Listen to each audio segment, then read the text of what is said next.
Présente, je suis François-Xavier Barbieux, éleveur d'alpagas en Corrèze, en fait, à Goules, au-dessus d'Argentat-sur-Dordogne. Et j'ai repris en octobre dernier la présidence, à la suite de Madame Dominique Païs, la présidence de l'Association Royale Alpaga, qui organise aujourd'hui son salon international annuel qui se tiendra à Brive. Notre association a pour but de promouvoir l'élevage et le bien-être animal. Nous profitons de ce type de salon pour faire venir en fait un juge qui vient d'Angleterre. C'est la première fois, Monsieur André Mum, qui vient d'Angleterre et qui va juger les animaux en modèle et allure, c'est-à-dire pour leur morphologie, la qualité de leur toison. On aura ici sur le salon, durant tout le week-end, 106 animaux d'une qualité absolument exceptionnelle, puisque les éleveurs ont amené ce qu'ils ont de plus beau, en espérant évidemment gagner le premier prix. Parallèlement à ça, nous avons effectivement notre marché artisanal, des artisans qui sont présents avec des produits en laine, pas que de l'alpaga, nous avons aussi du mohair et d'autres fibres. Et c'est ouvert au public pendant toute la journée, samedi, dimanche, et c'est absolument gratuit. Alors l'alpaga, qui est-il en fait? C'est une grande question. Il est originaire en fait de la cordillère des Andes, mais il est domestiqué depuis 5700 ans avant Jésus-Christ. Le premier échantillon de textile qu'on ait trouvé date de 4000 ans avant Jésus-Christ. L'alpaga et l'homme est une longue histoire. On est sur un animal domestique, un animal qui a besoin de l'homme pour vivre. On va récolter sa fibre une fois par an. On va récolter à peu près aux environs d'1,5 kg, 2 kg par animal, de très très belle qualité, qui ensuite sera transformé en fil ou en feutre pour faire tous les produits tricotés ou feutrés qu'on peut connaître, depuis les gants, les écharpes, les bonnets, en passant par les gilets, les pulls et évidemment les chapeaux. Voilà.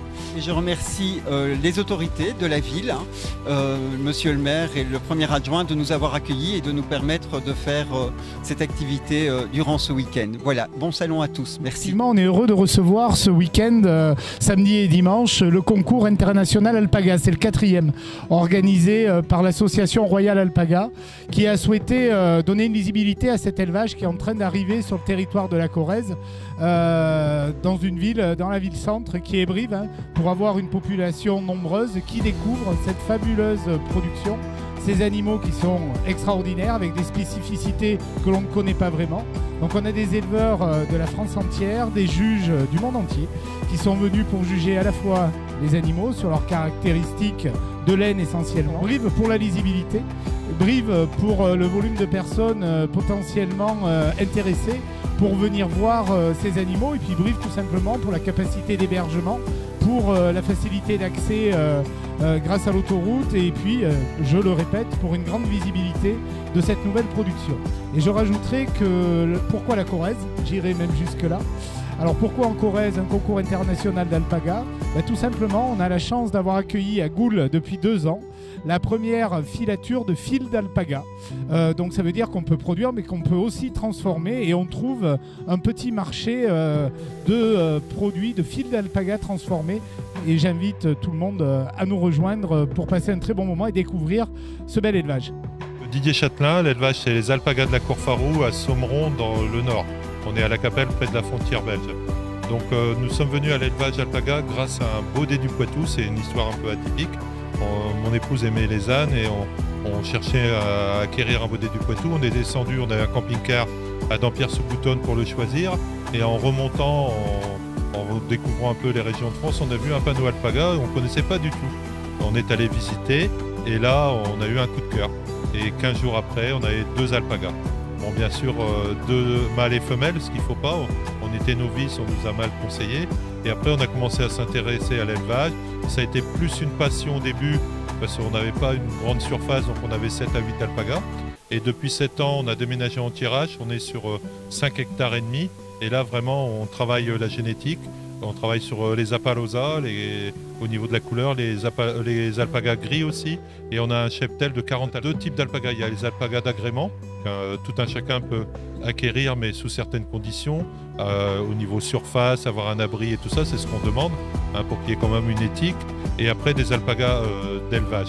En alpaga d'agrément, il faut compter entre 1800 à 2000 euros pour les mâles, 2500 à 3000 euros pour les femelles. Et après, au niveau des alpagas d'élevage à forte génétique, ça commence autour des 4 à 5 000 euros. Les alpagas sont élevés pour leur toison, qui est très réputée.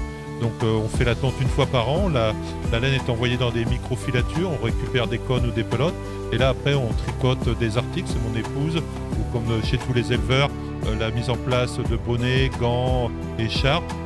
C'est une laine qui est hypoallergénique, ce sont des fibres creuses, donc elles régulent bien la température, et donc très chaude aussi en même temps. Corinne Ventura, je suis éleveuse d'alpaga en Isère, limite Drôme, à Saint-Antoine-l'Abbaye. Et nous avons donc une quarantaine d'alpagas sur l'élevage.